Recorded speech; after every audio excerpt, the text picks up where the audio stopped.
mga kamuma. So finally, I am here and I am back on the So yun, dahil nga canceled nga because of election yung training ni Muma. So i-resume lang after ng election mga kamuma. So it means babalik ako. But siguro I think in different place na naman. So ayan, happy na kasi kasama ko na yung mga alaga ko.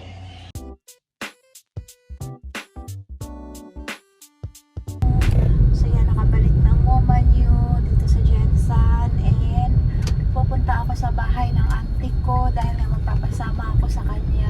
Anong tawag dyan? Yung magpaluya or tawas sa sa Bisaya. I don't know kung anong term yan sa Tagalog.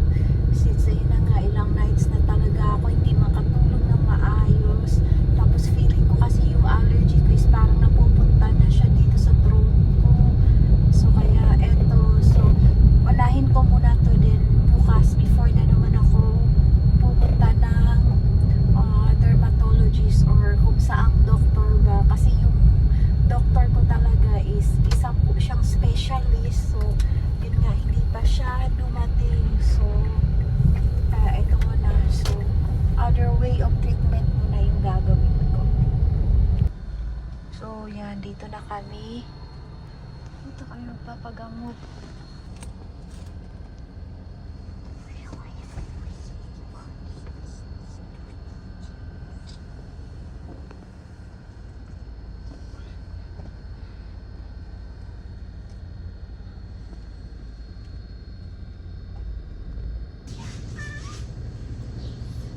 So, good morning mga kamoma. Merong good news ang Moma. So, ayun, after ko nga nagpagamot sa manggagamot kahapon. So, ayun, sobrang ganda na po ng tulog ko. So, bumalik na sa dati ang tulog ni Moma. Kaya maraming salamat sa mga nag-suggest. So, yay! Thank you, Lord. Thank you, Papa Jesus, dahil umalik na sa original na tulog ni Moma ang kanyang sleep. So, hindi na mag-worried ang Moma. Ito kasi yung pinaka-worried ko sa lahat. Ang hirap for the 5 days na wala akong tulog. So, thank you. Ano, King B? Bakit iyak, King B? Ano man? Halika. Ano man? Nadali na kayo. Ito yung mga anak kong iyakin, ha? Uy, mga apo kong iyakin. So, iyakin. Ay, nako. Thank you dahil okay na ang Moma niyo. Ay, dyan pala, Mochi. Hindi ko kita, Mochi, Moma. Hindi ko kita. Oh, big boy, Mochi. Big boy. So, yun na mga kamoma, as you can see, kasi bigla akong nawala ng isang gabi. So, nag-travel ang Moma niyo going to Cabacan, North Cotabato, para po sana yun sa training ko mga kamoma.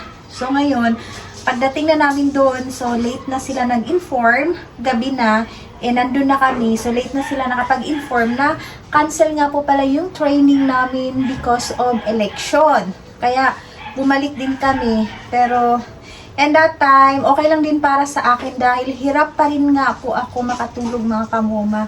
So, gawa nga po ng karamdaman ko and nagwo-worry na ako.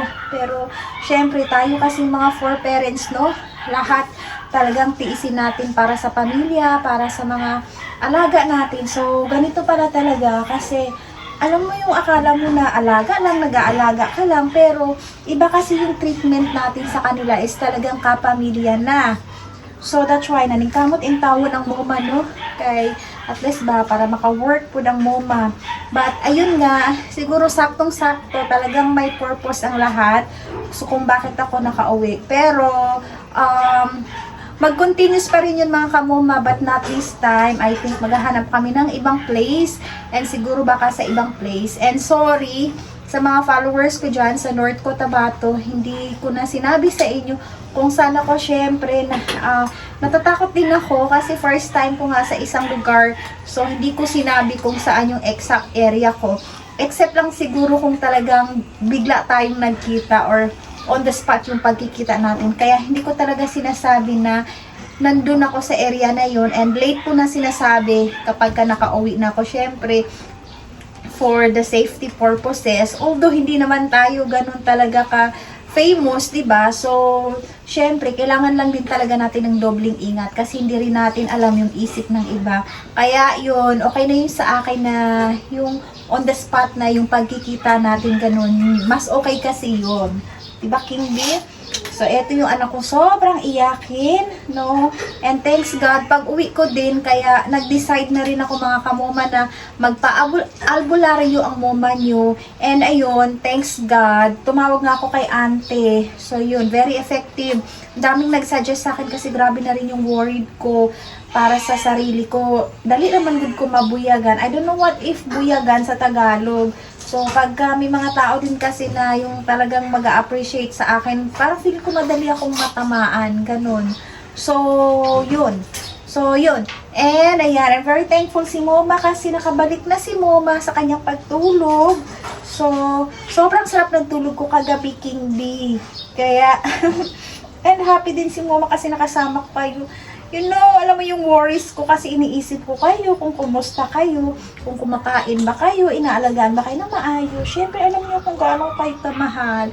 So, thank you so much sa inyong mga prayers, sa mga sumuporta, sa mga nagbigay ng pang cat food, pang dog food, sa mga nag-help sa akin, sa pampa-check up ni Moma, sa mga medicine ni Moma. So, I'm so thankful talaga. Hindi ako nag-expect na ganun kadami yung nagmamahal sa amin. So, maraming salamat talaga dahil hindi nyo nga ako pinabayaan. So, mahirap nakaka-depress din pala no, yung may sakit tayo tapos pinoproblema mo pa yung pagkain ng mga alaga mo. So, this time feeling ko talaga na sobrang lucky ko kasi sinusuportahan nyo ako, financial, prayer, everything talaga mga kamoma. Kaya, sobrang thankful ang Moma. So, siguro kaya ganun, mabilis lumakas si Moma, no? Halos na bar down, good ko for almost 5 days. Wala talaga akong tulog mga kamoma. Kahit nandun ako sa Kabakan, natulog ako 2 oras lang. Tapos, umaga na. So, grabe din yung word ko sa sarili ko. So, nami-mix-mix talaga. Anyway, thank you so much. Eto, King B, wag na. Sige, iyak to, King B. Iyakin talaga tong bunso mo. Oh, ano na. Sleep ka na rin, sleep. Pahinga na tayo, ha? So, bye-bye. Thank you, everyone. Yan na. I-click ka na dyan. Panay tunod mo ta akin, eh. I-click ka na. Ay, naku talaga tong apo ko. Pinapahirapan niyo ang Moma. Halika na. Diyan ka na lang. I-click ka na, i-click. Ay, naku. Ay, kasi mga be. Ay, naku. Pakarga ka pa. Gusto mo talaga magpakarga kayo. Na-addict na kayo sa karga-karga, ha? Na-addict na kayo sa karga-karga. Wala tayong magawa niyan. Oh. Sige na. Bye-bye na. Bye-bye.